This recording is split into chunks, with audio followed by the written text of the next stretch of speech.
हमें supreme court में bell कब लगानी चाहिए या हमें रिट कब लगानी चाहिए सुप्रीम कोर्ट में अगर हमें कोई रिलीफ चाहिए। कब आपको सुप्रीम कोर्ट बेल लगानी चाहिए और कब आपको बेल नहीं लगानी चाहिए। आपके पास ऐसी कई सारी चीजें होनी चाहिए जिसके लिए सुप्रीम कोर्ट आप अगर जाओगे अप्रोच करते हो तो वो चीजें आपसे मांगी जाएंगी। दोस्तों, आप में से बहुत सारे लोग हमसे अक्सर सवाल पूछते हैं कि सर हमें सुप्रीम कोर्ट में बेल कब लगानी चाहिए या हमें रिट कब लगानी चाहिए सुप्रीम कोर्ट में अगर हमें कोई रिलीफ चाहिए। मान लीजिए आप बेल लगाना चाहते हो, एंटीसिपेटरी बेल आपने लगाई, सेशंस कोर्ट लगाई, डिसमिस हो गई, 2-3 बार आप हाई कोर्ट चले गए, डिसमिस हो गई। अब आप सोच रहे हो सुप्रीम कोर्ट जाने के लिए, बट आपके दिल में बहुत सारी भ्रांतियां हैं या बहुत सारी ऐसी बातें आपको बताई गई हैं जो कहीं पर भी सत्य नहीं है। मतलब ग्राउंड लेवल पे देखें तो जीरो है, मतलब कि उसमें बिल्कुल भी सच होता नहीं है। बहुत सारी ऐसी बातें होती हैं। कब आपको सुप्रीम कोर्ट बेल लगानी चाहिए और कब आपको बेल नहीं लगानी चाहिए, इन दोनों मुद्दों पर मैं आपको बताऊंगा अपने पर्सनल एक्सपीरियंस के आधार पर पहले दोस्तों आप ये जान लीजिए कि आपके पास ऐसी कई सारी चीजें होनी चाहिए जिसके लिए सुप्रीम कोर्ट आप अगर जाओगे अप्रोच करते हो तो वो चीजें आपसे मांगी जाएंगी। क्या क्या वो चीजें हैं। आपका केस चाहे एंटीसिपेटरी बेल का है या रेगुलर बेल का है, मतलब कोई इंसान जेल में है या वो बाहर है, मतलब अभी फरार है, तो दोनों ही वे में कब आपको बेल लगानी चाहिए कब नहीं, ज्यादा कुछ जानने के लिए सुप्रीम कोर्ट के बारे में दोस्तों बने रहिए हमारे इस वीडियो के साथ। आप में से कोई भी नए वकील साहब है, कोई भी लॉ स्टूडेंट है, कोई भी कानून की जानकारी ले रहा है, आपका सगा संबंधी जानकार कोई भी जेल में है या आप पर कोई केस चल रहा है, वीडियो बहुत काम का है, पूरा देखें, अच्छा लगे तो और लोगों तक भी पहुंचाएं।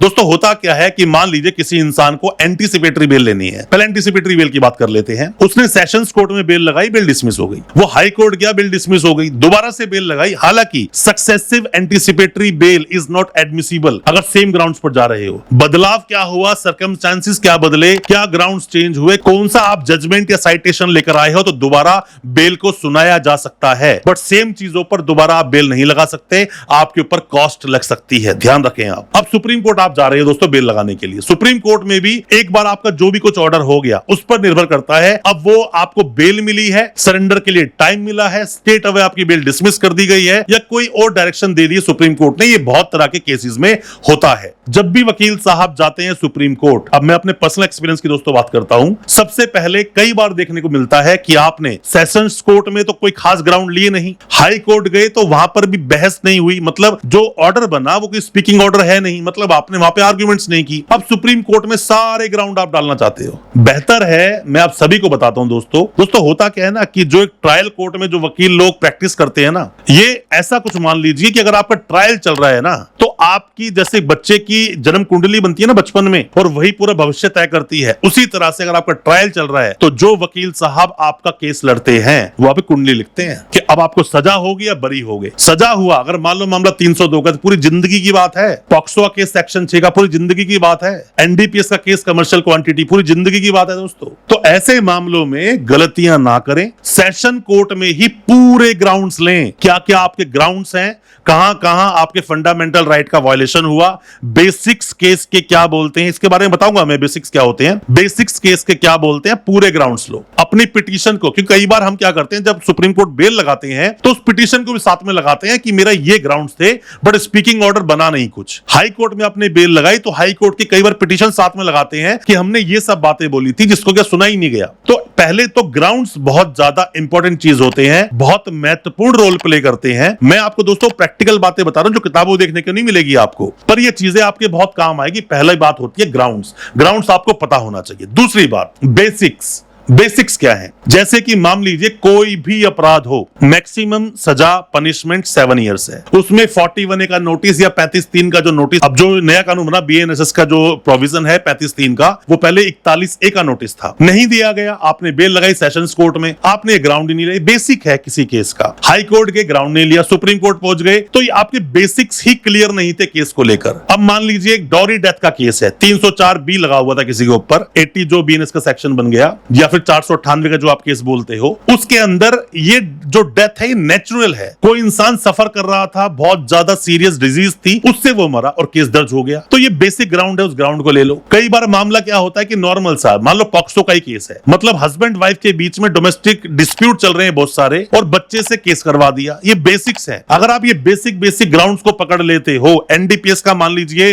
कोई भी केस आपके सामने आता है, एनडीपीएस का केस है, रंजिश दोनों के बीच में है, बरामदगी में 50 का का नोटिस ही नहीं दिया, मतलब सर्च किया 50 का नोटिस ही नहीं दिया। ऐसी बहुत सारी चीजें होती है, बेसिक्स आपको पता है तो बेसिक को केस को ऊपर लेकर जाओगे 100% बेल मिलेगी। अगर बेसिक्स क्लियर नहीं है तो बेल लेने में बहुत मशक्कत आपको करनी पड़ सकती है। अब डॉक्यूमेंट क्या चाहिए? डॉक्यूमेंट दोस्तों सबसे पहली बात, जो आपका इंप्यूग्ड ऑर्डर है, मतलब आपने हाई कोर्ट में बेल लगाई और आपकी बेल डिसमिस हो गई, तो उसका सर्टिफाइड ऑर्डर चाहिए ही, जरूरी है। बेशक एक बार के लिए आपकी एफआईआर सर्टिफाइड कॉपी ना हो, पर यह इंप्यूग्ड ऑर्डर जो है सर्टिफाइड चाहिए। वकालतनामा लगता है, वकालतनामा अगर कोई इंसान जेल में है तो हम वकालतनामा बनाकर देते हैं, वो जेल से जाके साइन होके आ जाता है, अटेस्ट होके आ जाता है। अगर कोई उसका कोई भी फैमिली रिश्तेदार कोई लगा तो एफिडेविट लगता है। तो ये भी कुछ डॉक्यूमेंट उसमें लगाए जाते हैं, सारे डॉक्यूमेंट लगते हैं। सेशन कोर्ट का ऑर्डर क्या बोल रहा है, हाई कोर्ट का ऑर्डर क्या बोल रहा है, सपोर्टिंग डॉक्यूमेंट्स, किसी हो सकता है कि आप पैरिटी ग्राउंड पे जा रहे हैं, उनके डॉक्यूमेंट्स लगना, इन सबको लगाने में वक्त लगता है। एकदम से जल्दबाजी में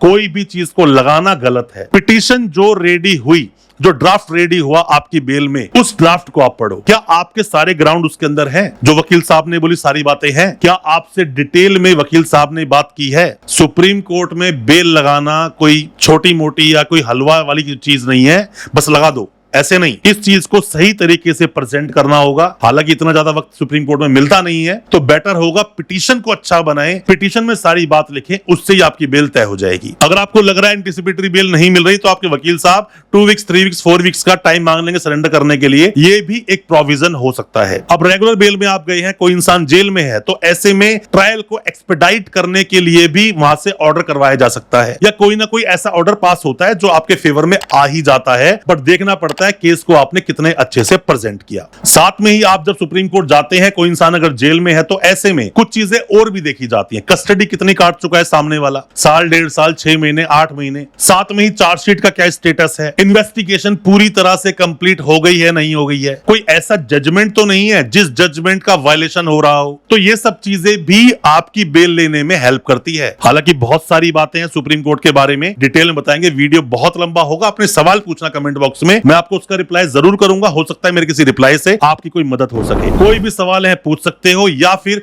कोई सजेशंस हैं आप कमेंट बॉक्स में सजेशन दें, अपने केस के बारे में थोड़ा बताएं ताकि और भी लोगों तक इंफॉर्मेशन पहुंच सके। अच्छा लगा हो आज का वीडियो, चैनल को सब्सक्राइब करना बिल्कुल ना भूलें, साथ में लगा बेल आइकन जरूर दबा दें ताकि इसी तरह की लीगल अवेयरनेस की वीडियोस दोस्तों आप तक पहुंच सके सबसे पहले। बहुत बहुत शुक्रिया दोस्तों, धन्यवाद हमारे इस वीडियो के साथ बने रहने के लिए।